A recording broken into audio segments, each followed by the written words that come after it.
Siklus bencana. Siklus bencana terdiri dari 3 tahapan.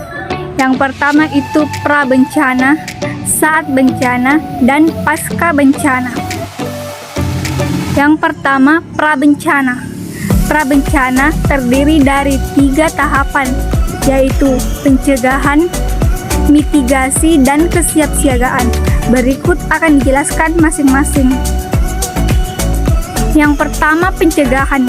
Pencegahan bencana merupakan suatu rangkaian kegiatan yang dilakukan untuk mengurangi atau bahkan menghilangkan terjadinya bencana.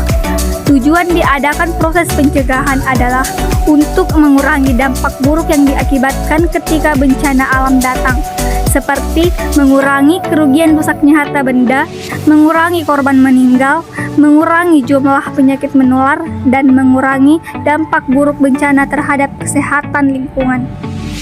Yang kedua, mitigasi. Mitigasi bencana adalah suatu rangkaian awal yang dilakukan untuk mengurangi resiko bencana. Dalam kegiatan mitigasi ini dibagi 2 konsep pembangunan, yaitu pembangunan secara fisik maupun penyadaran, serta peningkatan kemampuan menghadapi ancaman bencana. Yang ketiga, kesiapsiagaan. Kesiapsiagaan dilakukan menjelang terjadinya suatu bencana. Pada tahap ini, umumnya pemerintah atau pihak terkait seperti BMKG sudah memberikan peringatan atau sinyal akan terjadi suatu bencana. Tahapan kesiapsiagaan secara umum dapat dilakukan melalui beberapa hal, yaitu yang pertama, melakukan penyusunan pengembangan sistem peringatan dan pemeliharaan persediaan serta pelatihan personil. Yang kedua, melakukan penyusunan langkah-langkah pencarian dan penyelamatan serta rencana evakuasi dari tempat bencana atau daerah rawan bencana. Hal apa sih yang perlu kita lakukan sebelum terjadinya bencana? Berikut hal yang perlu kita lakukan.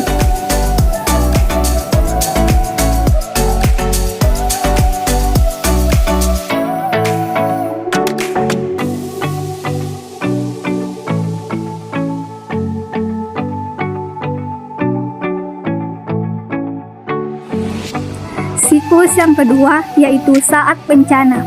Saat bencana atau juga sering disebut sebagai tanggap darurat adalah serangkaian kegiatan yang dilakukan segera pada saat bencana terjadi untuk menangani dampak buruk, penyelamatan dan evakuasi harta benda, pemenuhan kebutuhan, perlindungan, manajemen pengungsi, dan lain-lain yang disebabkan oleh korban bencana, serta pemulihan infrastruktur dan fasilitas penting.